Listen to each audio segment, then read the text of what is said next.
This did not reach you by accident. You did not find this video because you had nothing better to do. You found it because something in you is still fighting. Something in you has not given up yet, even though you have had every reason to. Even though the last few years have taken things from you that you never expected to lose. If you have been carrying a loss that most people around you do not fully understand, type "This is me" in the comments right now. Not just as a reaction, as a declaration that you are done carrying this alone. I want to tell you about a woman named Carol.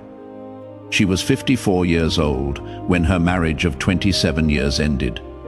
Not because of a dramatic moment, not because of something obvious that the world could point to and understand. It ended quietly, the way a fire goes out when nobody feeds it anymore. And she sat in the house they had built together, surrounded by 27 years of a life, and did not know who she was without it. Maybe you know that feeling. Maybe it was a marriage. Maybe it was a person you loved who is no longer here. Maybe it was a version of yourself that disappeared somewhere in the middle of taking care of everyone else. Whatever the loss was, you know what Carol felt in that house. That particular silence that is louder than any noise. Type "Yes, Lord," if you know that silence, the one that fills a room that used to feel full. Let someone else in the comments see that they are not the only one who knows it. Carol did not stop believing in God, but she stopped believing God had anything left for her. She was 54. She thought her story was essentially written, that what remained was just managing what was left and trying to be grateful for it. She started watching videos like this one, not because she had hope, but because she was looking for something to fill the quiet hours. And one night, somewhere around 2 in the morning, she heard something that stopped her completely. She heard that God does not look at a life the way we look at it. We look at what has been lost. He looks at what has not yet been given.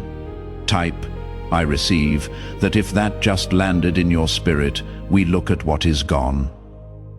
He looks at what has not yet been given. Read it again before you keep going. That is what I need you to hear before anything else today. Before the practical things, before the timeline and the promises and the signs of what is coming.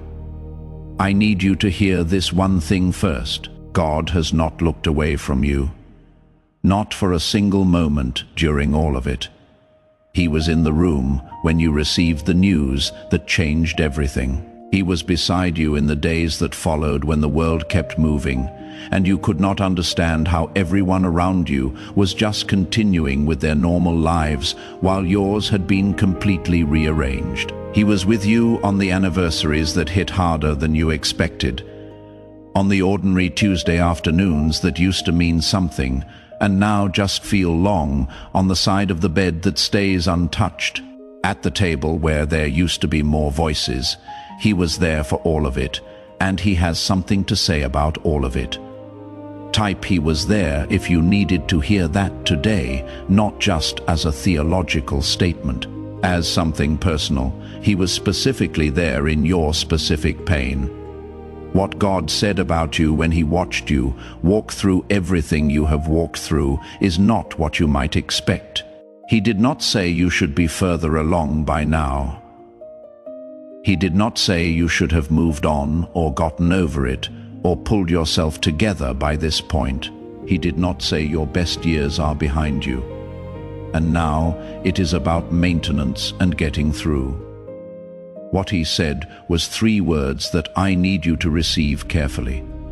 He said, "She is ready now," or for some of you, He is ready now. Not ready in the sense that the pain is gone. Not ready in the sense that everything feels okay. Ready in the sense that what you have walked through has built something in you that was not there before. A depth, a clarity, a resilience that only comes from having survived things you did not think you would survive. And God looks at that and says, this person is now ready to carry what I have been preparing for them. Type, "I am ready right now," Not because everything is okay, but because you are choosing to agree with what God just said about you. Say it out loud first, then type it. Now let me walk you through what that actually means for your real life. Because I know some of you have been quietly wondering if the best chapters are already written. If love is something that belongs to a younger season, if purpose is a word that applies to people earlier in their story, if restoration is possible for everyone else, but somehow the math does not work out for you specifically. So let me tell you what happened to Carol. 3 months after that 2 in the morning moment, she got a phone call from an old friend she had not spoken to in years. That friend was starting a non-profit for women going through exactly what Carol had been through, and she needed someone who understood it from the inside, someone who had sat in that silence and found their way through it, someone whose experience was not a liability but a qualification. Carol said yes, not because she felt ready, not because the grief was gone, but because something in her recognized that this was the door God had been building her toward through everything she had lost. Within a year, she had helped over 200 women. She had found a community of people who saw her fully. She had discovered a version of herself that was more complete than the one she had before the loss. Not because the loss was good, but because God is faithful enough to use even the worst things for something that matters. Type, use my story, Lord. If you are ready to let God turn what you have been through into something that reaches someone else. That is not a small prayer. That is a powerful one. That is the nature of what God does with loss. He does not simply replace what was taken with something identical. The Bible says in Joel 2:25 that God will restore the years that the locusts have eaten, and locusts do not leave things the way they found them. They strip everything. They leave devastation. But God's restoration does not just repair what the locusts took. It produces something from the stripped ground that is more fruitful than what was there before. The ground of your life right now may feel stripped, but stripped ground in the hands of the right farmer becomes the most fertile soil for what comes next. Type, yes, Lord. Farm this ground if you are giving God full permission to work with what the loss left behind. Mean it when you type it. And here is where the story gets specific. Because restoration at this stage of life does not look the same as it did at 25. It is not about starting over from scratch and rebuilding what you had. It is about building something that could only exist because of the full weight of who you have become. Something that requires the wisdom you earned, the compassion you developed, the strength you discovered, the clarity you found about what actually matters. Let me tell you about the 5 areas where restoration is coming, and I want you to hear each one as a specific promise, not a general encouragement. The first is your sense of self, who you are when you are not defined by a role you no longer hold. Not a spouse, not a caregiver, not the person in the relationship that just ended, just you. The person God created before any of those roles existed, and the person who will still be here when new ones are added. That self is not lost. It has been waiting, and it is being recovered right now. Type, I am still here, if that one hit you. Because you are, underneath everything that changed, you are still here. The second is your capacity for connection. I know some of you have pulled back from people since the loss. Some of that was necessary. Grief requires space. But there is a difference between the solitude that heals and the isolation that slowly hardens a heart. God is loosening what has hardened. He is preparing you for connections that carry a depth you have not experienced before. People who know you as you are now, not as you were. Friendships that do not require explanation because they begin at the point where you actually are. The third is your physical strength. Grief lives in the body, years of stress and loss and pushing through when everything in you wanted to stop leave marks that are real and physical. But God is a healer, and healing is not only for the young, He is restoring energy to you that you thought was simply gone with age. Pay attention to small signs of it in the coming weeks. They are the beginning of something larger. Type, "Heal me, Lord," if your body has been carrying what your heart has been through. That is a real prayer, and this is a real moment to pray it. The fourth is your financial stability. I know some of you walked through losses that touched every area, including your resources. Starting over financially at this age feels like a different kind of impossible than it would have felt at 30. But God does not calculate possibility the way we do, and what He is building in this next season is not just recovery from what was lost. It is a foundation that is more secure than what existed before, because it is being built on ground that has already been tested. The fifth is your sense of the future, the ability to look forward with something other than dread or resignation. The ability to imagine good things coming without immediately protecting yourself from the disappointment if they do not. That hopeful posture toward the future is being restored. It will not happen all at once, but you will notice it arriving in small moments. A morning that feels lighter than the one before. A conversation that leaves you more energized than drained. A thought about something coming that does not immediately get shut down by fear. Type, "I claim all 5 right now, not one, not the ones that feel realistic. All 5, because God did not put a limit on the restoration, and neither should you. Now, I need to speak directly to the fear, because I know it is there. The fear that says you are too old to start over. That says the window has closed. That says this kind of restoration is for younger people in earlier seasons. That says the best you can hope for now is comfortable and quiet and getting through the remaining years with as little additional pain as possible. I want you to hear something about that fear. It is not wisdom. It is not realism. It is not the voice of experience.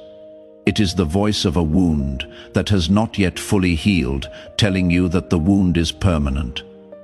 God does not speak to His people in the language of too late. He is the God of Abraham, who received his greatest promise at 100 years old. He is the God of Moses, who began his defining assignment at 80. He is the God who looked at a 54-year-old woman sitting alone in a quiet house at 2 in the morning and said she is ready now. Type, "Not too late," if you are choosing right now to reject the voice that says your window has closed. Say it out loud before you type it. I am not too late, because you are not. You are not too late. You are not too old. You are not too broken. You are right on time. And the second half of your story is going to be more powerful than the first half, because you are going into it with something you did not have before. You are going into it with the knowledge of what you can survive, with the wisdom of what actually matters, with the scars that prove you are still standing. Let me tell you specifically what the next season holds. In the next 30 days, something in your spirit will begin to lift. Not because your circumstances have changed yet, but because something has shifted in the spiritual dimension of your situation, and your spirit will feel it before your eyes can see it. A lightness. A small but real return of something you thought you had lost permanently. In the next 60 days, you will see the first visible sign of movement in an area that has felt completely still. It will likely come from a direction you were not watching, an unexpected conversation. A door that opens without you pushing on it. A person who appears in your life and immediately feels significant in a way you cannot fully explain. Do not dismiss it. Do not talk yourself out of it. This is the beginning of what God has been preparing. In the next 90 days, something will happen that will make you look back at this exact moment and understand why you needed to hear this word before it arrived. You will need to have heard that you were told, that heaven prepared you, that God saw it coming and made sure you were ready to receive it when it did. Type "I am standing in agreement" if you are claiming this timeline right now, not hoping for it, not wishing for it, standing in agreement with it. Now I want you to stop for a moment before we move into the final declaration. Not to read, not to type, just to stop. Put your hand over your heart right now. Feel it beating. That rhythm has carried you through every single thing you have been through. Through the nights you did not think you would make it to morning. Through the days that felt impossibly long. Through the seasons when you held yourself together in public and fell apart the moment you were alone. That heartbeat did not stop. You did not stop. And I need you to understand what that means. It does not mean you are simply stubborn. It does not mean you had no other choice. It means that something in you, something God placed in you before you were born, has been refusing to let your story end before it is finished. You are still here after all of it. You are still here. Type "still standing" right now, not as a boast, as a testimony, because you are, after everything, you are still standing. Let me tell you what I see when I look at where you are right now.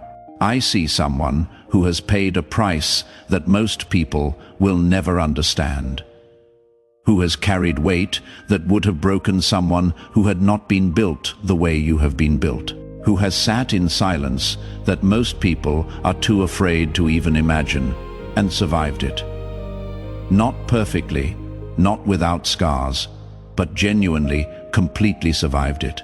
And I see someone who is standing at the edge of the most significant season of their life, not behind them. Ahead of them, the Bible says in Isaiah 43:18 and 1:9, "Forget the former things, do not dwell on the past. See, I am doing a new thing. Now it springs up, do you not perceive it? I am making a way in the wilderness and streams in the wasteland." God is not asking you to forget what you lost. He is asking you to lift your eyes long enough to see what He is already building in the ground ahead of you. The way is already being made. The stream is already moving. The new thing has already sprung up. You just have not seen it yet because your eyes have been on what is behind you. Lift them now. Type "I lift my eyes" if you are choosing in this moment to look forward, to stop measuring your future by your past, to trust that what is ahead is worth looking at. Now declare this out loud with your own voice.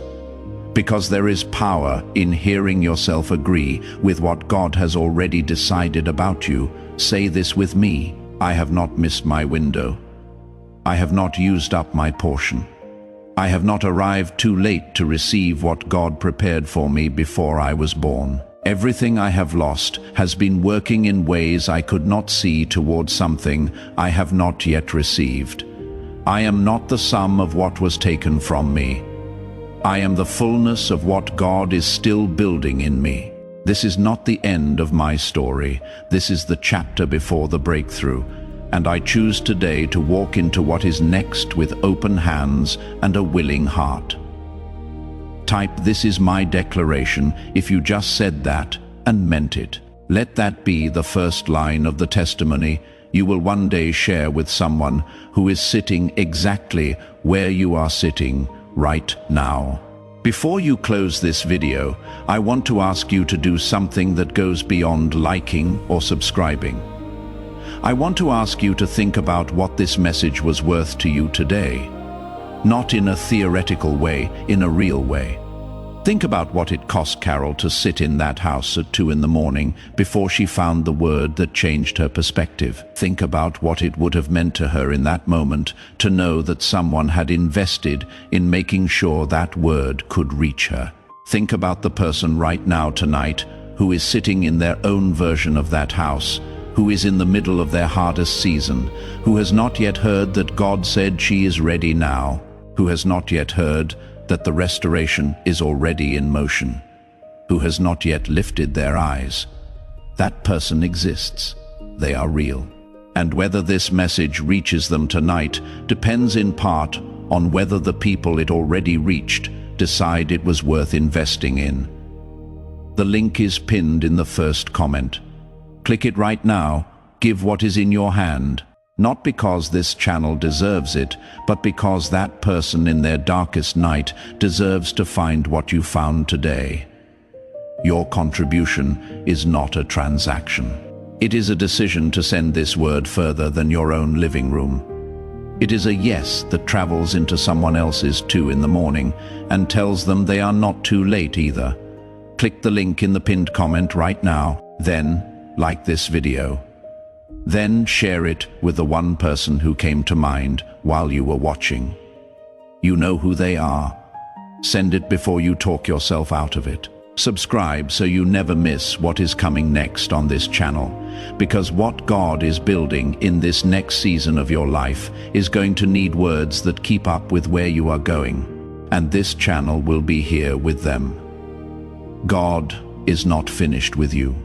The restoration has already begun, and the next chapter of your story is going to be the one that makes everything else finally make sense. Type, I believe it one last time.